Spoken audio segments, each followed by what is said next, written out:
All right, so today we're going to tackle something kind of different, kind of big. Okay. You know, those people, those thinkers, the ones who really get us thinking differently about the world.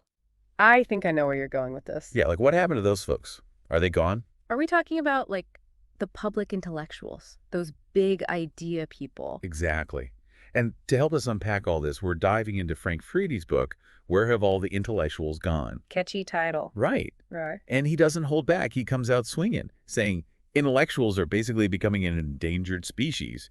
He even, get this, compares them to pandas. Pandas. Wow. Okay, that's a statement.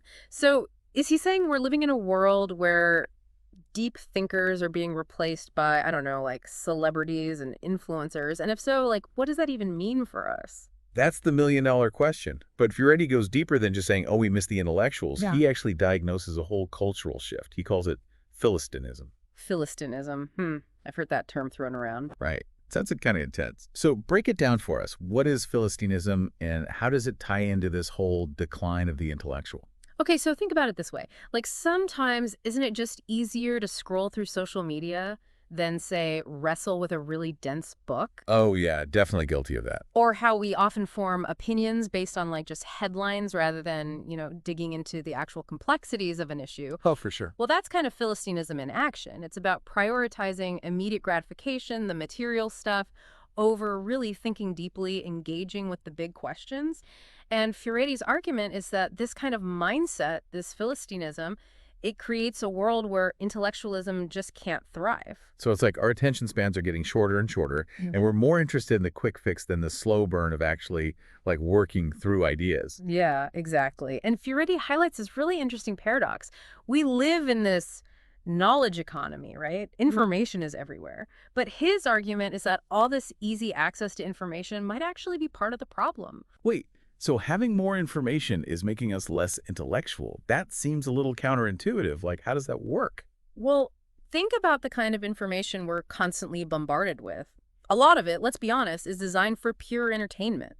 Think clickbait headlines, those videos that are all flash and no Oh, substance. I know exactly what you mean. Right. It's like we're constantly snacking on intellectual junk food, and it's ruining our appetite for anything actually nourishing.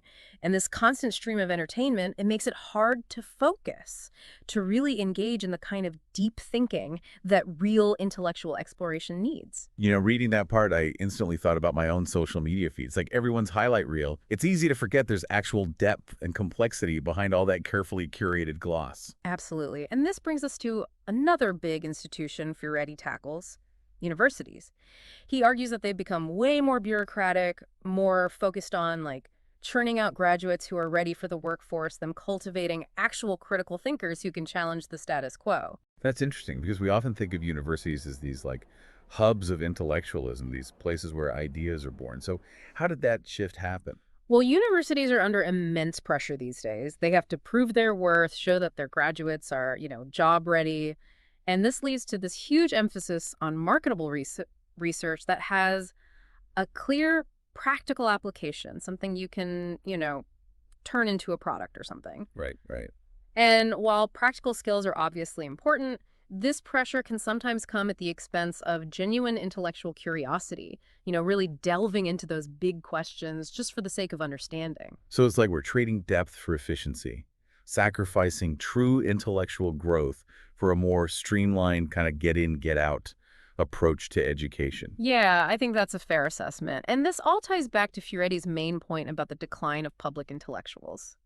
He believes they have a vital role in society to challenge assumptions, to push boundaries, to help us make sense of the world around us. Right. And if they're too busy churning out that marketable research, they won't have time for any of that. So what's the solution? Furedi does issue a call to action, right? Like he says intellectuals need to reclaim their place in public discourse. But how can they even do that in the world we've been describing, this world of shrinking attention spans and Philistinism? Yeah, it's a tough challenge. But Furedi does offer some potential pathways. One big one is intellectuals need to get way better at communicating their ideas, making them clear, engaging, ditching all the jargon, making their work accessible to a wider audience. So less academic speak, more everyday language. Exactly. It's about meeting people where they are. Think like engaging podcasts. Well, hey, we're doing that right now. or insightful documentaries, maybe even thought-provoking social media threads.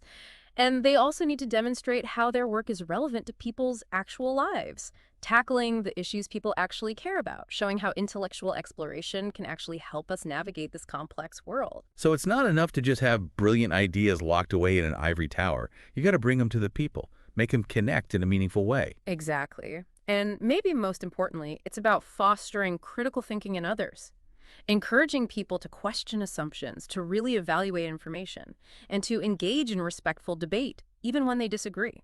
And that's something we can all do, whether we consider ourselves intellectuals or not. That's a fantastic point. It's not about this elite group being the thinkers. We all have a responsibility to cultivate critical thinking and engage in thoughtful dialogue with the world around us. Couldn't agree more. So as you go back to your day, maybe just ask yourself, am I just consuming information or am I really engaging with it? Am I challenging my own assumptions or just going along with the crowd? And what can I do, even in my own small way, to create a world that's a bit more thoughtful, a bit more intellectually engaged? Wow. Those are some serious questions. Big thanks to you for joining us in this deep dive into the world of intellectuals or, the lack thereof. Certainly giving us a lot to chew on. And for everyone listening, remember, keep those intellectual fires burning.